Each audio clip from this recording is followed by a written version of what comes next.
2025 সালের বাংলা চতুর্থ শ্রেণীর পৃষ্ঠা 25-এর সমাধান।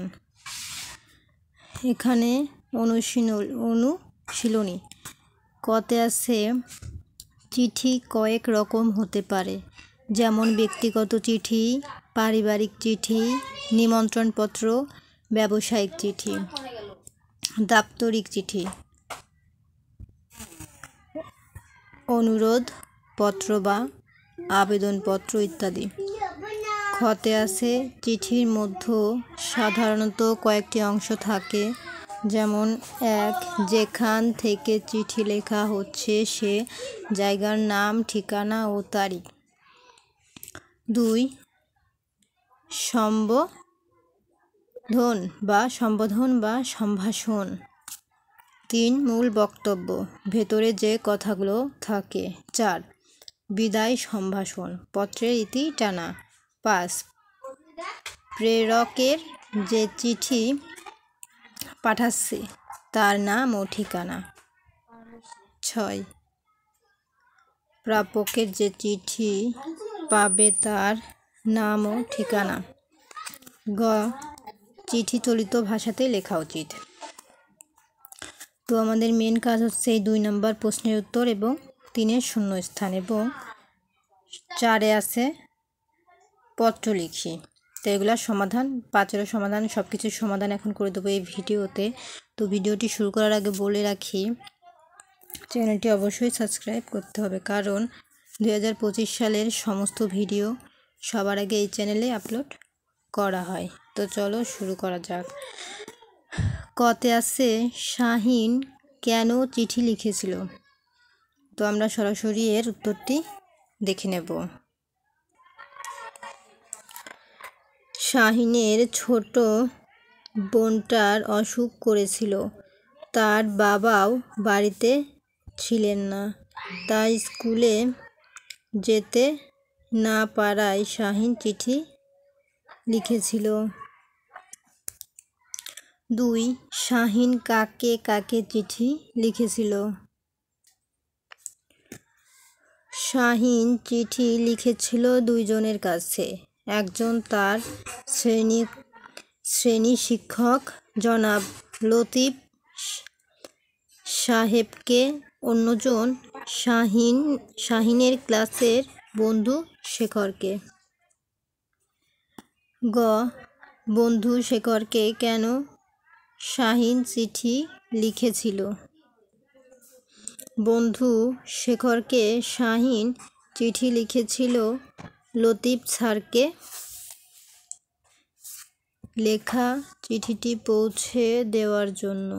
এছাড়া স্কুলের সব পড়া ভালো করে বুঝে ও লিখে নিয়ে আসার জন্য স্কুলের লাইব্রেরি থেকে খেলার বইটা নিয়ে আসার জন্য চিঠি লিখেছিল।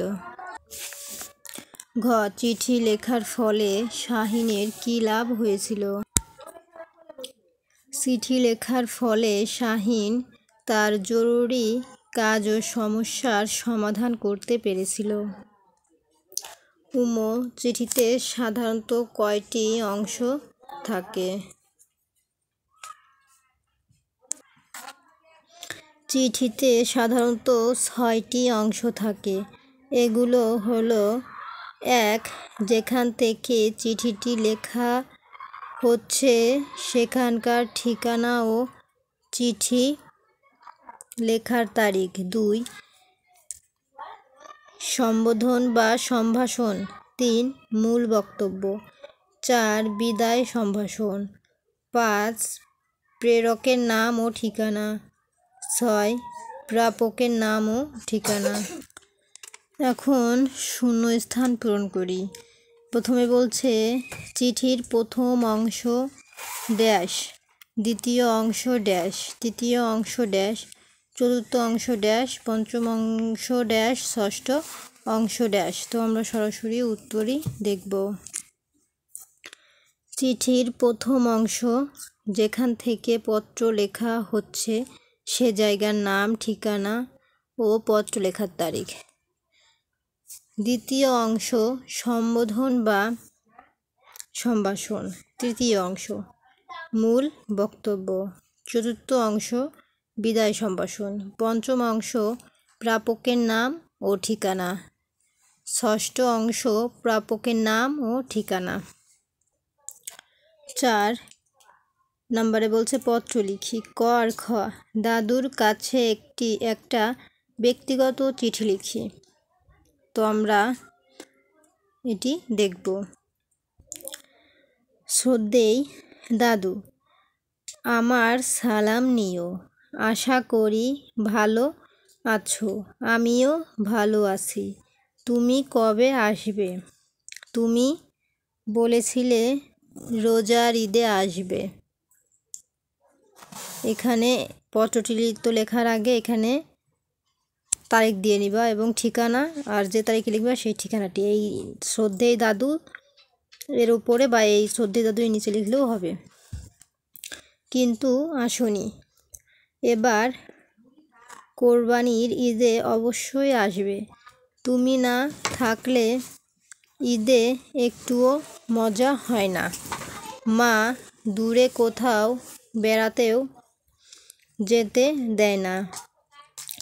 এবার ঈদে আমাকে অবশ্যই ফুলতলির মেলায় নিয়ে যেতে হবে। আর আমার জন্য ভূতের বইও নিয়ে এসো। ইতি স্বপন। এটা লেখার নিচে লিখলেই হবে। প্রেরক আর প্রাপক স্বপন চৌধুরী, মানে যে লিখছে এখানে তার নাম লিখতে হবে, তার গ্রাম, তার ডাকঘর, তার জেলা, এবং যার কাছে পাঠাবে এখানে লিখতে হবে ডাকটিকিট, সে হচ্ছে প্রাপক। তার নাম 43 শিল্পাচার্য জয়নুল আবেদিন সড়ক, তার ঠিকানা ডাকঘর, জেলা। 2 নম্বর খতে বলেছে পাশের স্কুলের সাথে অনুষ্ঠিত ফুটবল খেলা দেখার জন্য 4th শ্রেণীর পক্ষ থেকে ছুটি চেয়ে প্রধান শিক্ষকের নিকট একটা আবেদন পত্র লিখি। খ নম্বরে আছে তারিখ বরাবর প্রধান শিক্ষক, স্কুলের নাম, বিষয় ছুটির জন্য আবেদন। জনাব, বিনীত নিবেদন এই যে